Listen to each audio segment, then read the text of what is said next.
নমস্কার। এই রাশিটি হচ্ছে গিয়ে আপনার আমাদের বলতে পারেন জোডাক সাইনের ভাগ্য স্থান। লর্ড জুপিটার এবং নবম ভাব, যেটাকে বলা হচ্ছে ধর্মভাব, আমাদের ভাগ্যভাব, পিতৃভাব, এরকম ব্যাপারগুলো এখান থেকে বিচার করা হয়। অনেকে হয়তো ধরতে পেরে গেছেন। এই রাশিটি হচ্ছে ধনু রাশি।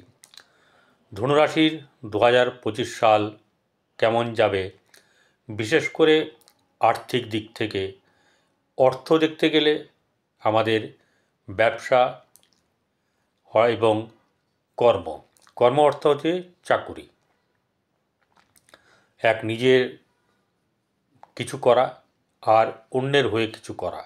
অন্যের হয়ে কিছু করা হচ্ছে চাকরি, অন্যের অধীনে কাজ করা হচ্ছে চাকরি, আর যে স্বাধীন পেশায় নিযুক্ত তাকে আমরা ব্যবসা বলে থাকি। এই দুই উপায়ে সাধারণত আমাদের অর্থ রোজগার হয়ে থাকে।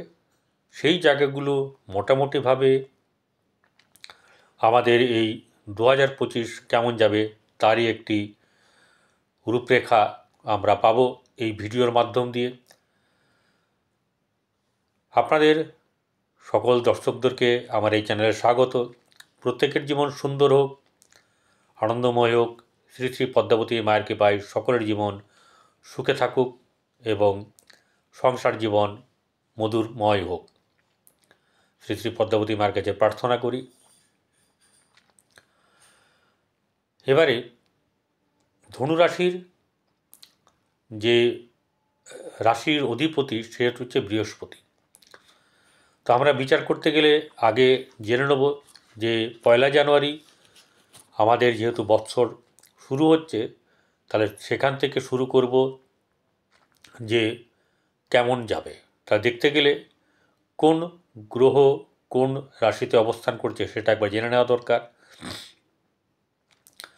বৃহস্পতি বসে আছে বক্রী হয়ে বৃষ রাশিতে, মঙ্গল বক্রী হয়ে বসে আছে কর্কট রাশিতে এবং নিচস্থ হয়ে, কেতু কন্যায়, বুধ বসে আছে বৃশ্চিক রাশিতে, রবি এবং চন্দ্র ধনু রাশিতে, শুক্র এবং শনি কুম্ভে এবং রাহু হচ্ছে গিয়ে মীন রাশিতে। এই হচ্ছে গোচরে আপনার গ্রহদের অবস্থান। এবারে বললাম মেনলি এই জিনিসগুলো নিয়ে আমরা আলোচনা করব। প্রথমত হচ্ছে যে এই রাশির অধিপতি, ধনুরাশির অধিপতি সে কোথায় বসে? ধনুরাশির অধিপতি বসে আছে শুক্রের ঘরে বৃষ রাশিতে বক্রী হয়ে। তো সেখানে কি হচ্ছে, ষষ্ঠ জায়গা হচ্ছে।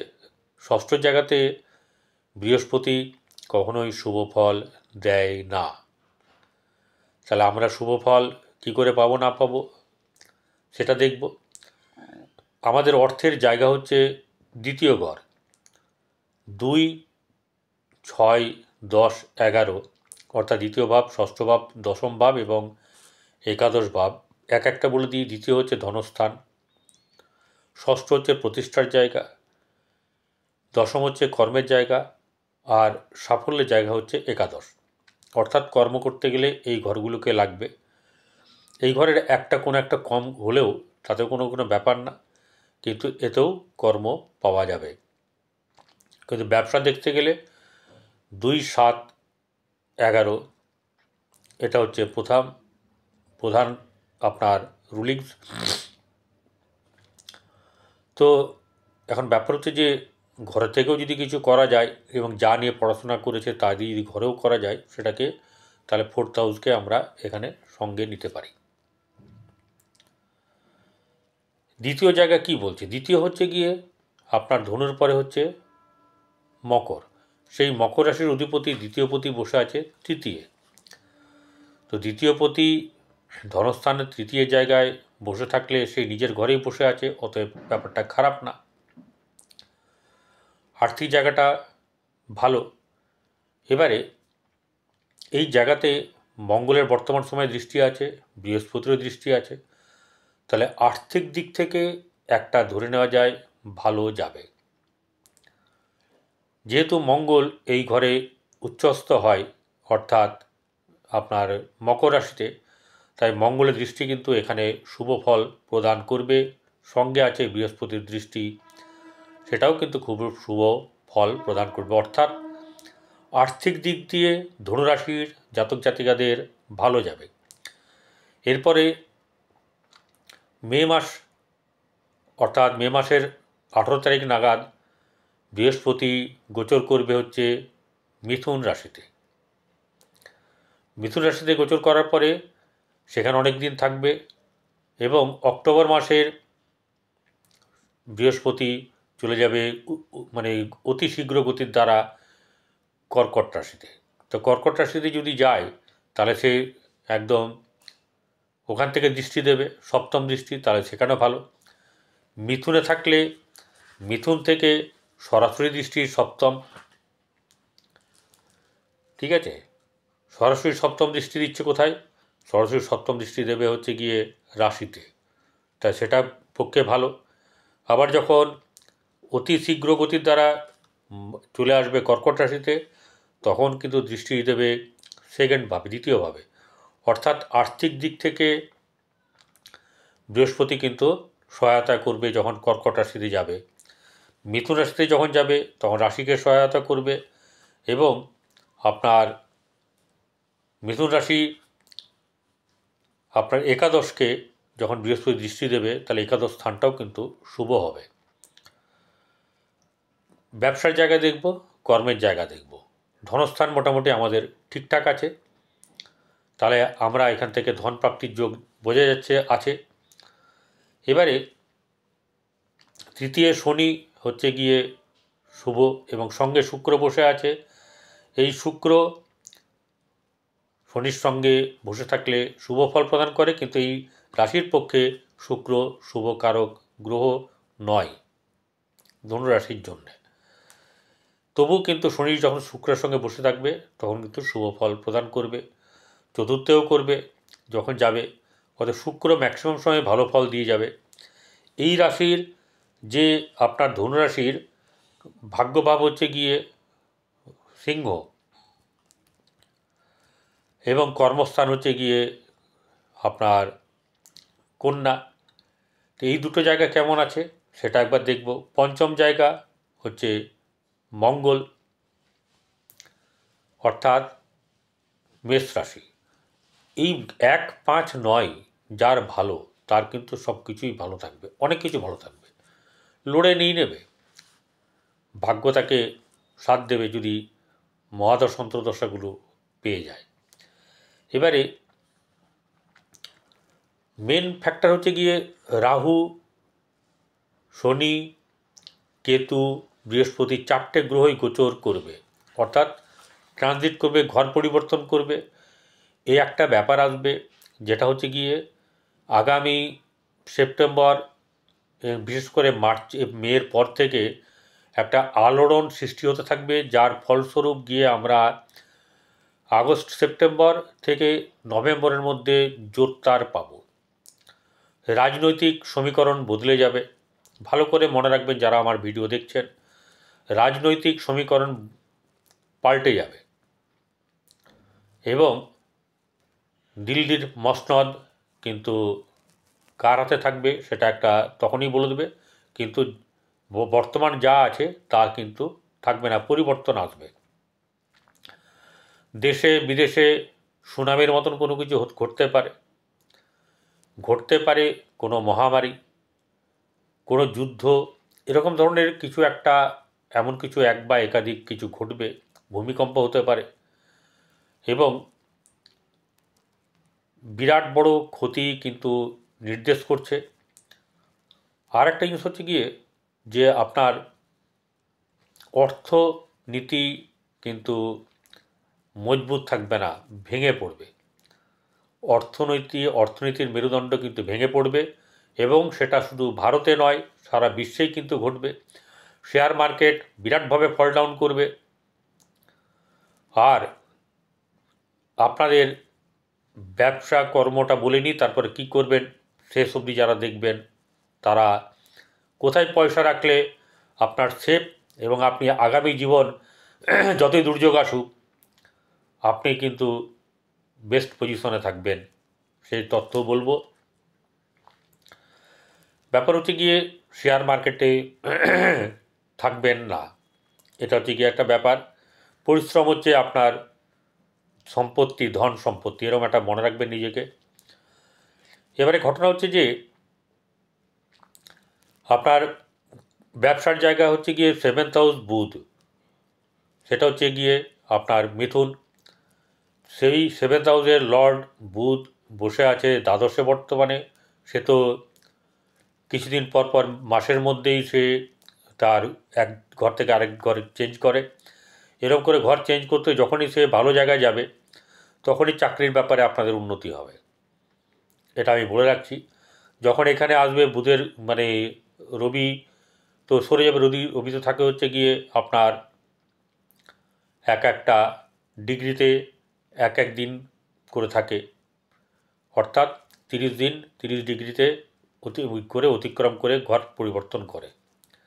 বুধ তারও কম, চন্দ্র সবচেয়ে কম 2.25 দিন, বুধ পরে শুক্র, রবি, তারপরে মঙ্গল, এরম করে করে বাড়তে থাকে। প্রত্যেকের রেশিও, থাকার রেশিও এক একটা ঘরে। এবারে আপনাদের বুধ যখন ব্যবসাকারক গ্রহ এখানে, আবার সে কর্মকারক গ্রহ, তাহলে বুধকে ভালো হতে হবে।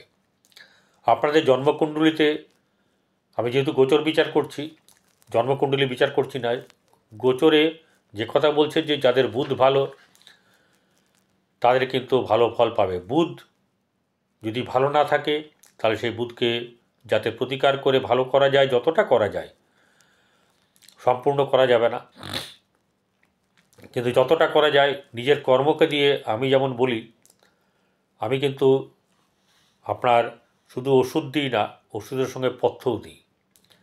কর্ম দ্বারা কর্মকে কাটতে হবে। আপনি খারাপ কর্ম যদি করে থাকেন তাহলে সেই কর্মকে ভালোতে পরিণত করার জন্যে আপনাকেই কিন্তু খাটতে হবে, পরিশ্রম করতে হবে। তো সেই জিনিসগুলো আমি করাই। যাদের পছন্দের জ্যোতিষী আছেন, জ্যোতিষ বন্ধু আছেন, তাদেরকে আপনারা দেখিয়ে নেবেন। যাদের এরকম ধরনের বুধ খারাপ আছে তাদের শুধু পান্না পড়লে হবে না, এখানে কি করবেন না করবেন আমি বলবো, এবং পরবর্তীকালে আপনারা যাদেরকে দেখাবেন মনে করবেন দেখিয়ে নিয়ে থাকবেন। আর যাদের দেখাবার দরকার নেই তারা দেখাবেনই না, তাদের ভালো চলবে। তাহলে বুধ এখানে যদি কারোর জন্মছকে ভালো থাকে তাহলে 1 নম্বর হচ্ছে যে বুধ এখানে খেলবে। শনি 3য় থেকে 4র্থে চলে যাবে, তাহলে গৃহের জায়গাটাকে একটুখানি ডিস্টার্ব করবে, কিন্তু পুরো ডিস্টার্ব করবে না। কারণ কি একটাই, যে শনি গুরুগৃহে যাবে তো খুব খারাপ কিন্তু কিছু করবে না। তবে এরকমও ঠিক যে সব কিছু ভালো করে দেবে তা নয়। আপনার সাহসের ব্যাপার যেমনি থাকবে, আপনাকে পরিশ্রম করতে হবে, এবং পরিশ্রমই হচ্ছে আপনার মূলধন। সে যেভাবেই আপনি কাজ করুন, বৃহস্পতি হচ্ছে সততার প্রতীক, অর্থাৎ সততার সঙ্গে অর্থ রোজগার করলে আপনার কিন্তু কষ্ট হবে না। তাহলে বুধ যেমন যেমন ভালো তেমনিভাবে আমরা কর্মের জায়গায় ভালো ফল পাবো। বৃহস্পতির ব্যাপার বললাম, শনির ব্যাপার বললাম, এবার রাহু কেতুর ব্যাপার বলি। রাহু কুম্ভে চলে আসবে মে মাসে, কেতু চলে যাবে সিংহে। তাহলে মে মাসে এখানে গেলে আপনার 3য় জায়গা, ষষ্ঠের জায়গায় 1 2 3 4 5 6, ষষ্ঠ হচ্ছে গিয়ে রবির জায়গা। সিংহে এখানে যখন চলে যাবে তখন কেতু কিন্তু খুব একটা ভালো ফল দেবে না।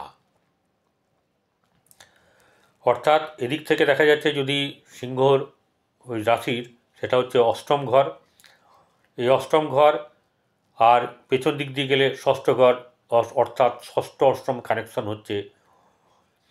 সেই জায়গায় দাঁড়িয়ে আপনাদের কিন্তু কেতু থেকে শুভ কিছু পাবেন না, রাহু থেকে পাবেন।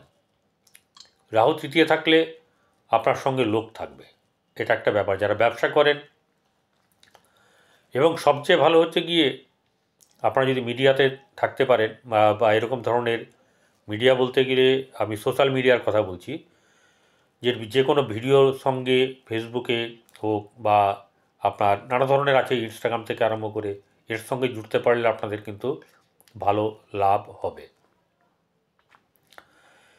এবার একটা কথা বলি, যেটা হচ্ছে গিয়ে যে খারাপ অবস্থা দুর্যোগ আসবে,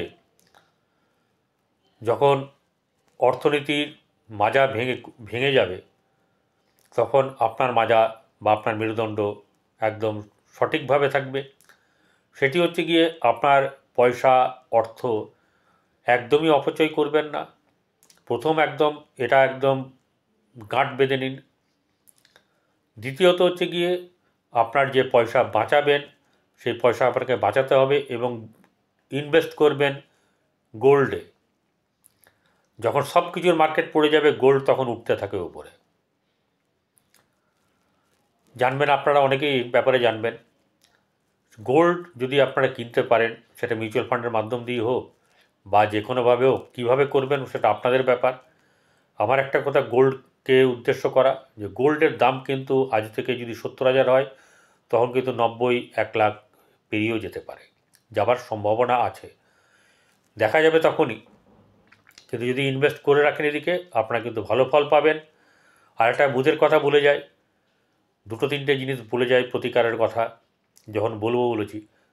আপনাদের যদি বুধ খারাপ থাকে, ঘরে যদি কোনো বড় পাতার গাছ থাকে, যেমন আপনার কচু গাছ, কলা গাছ, এরকম ধরনের বড় পাতার গাছ, রবার গাছ, এই গাছ যেন ঘরের না থাকে। মানি প্ল্যান্টের গাছ অনেক বড় বড় পাতা রাখবেন না।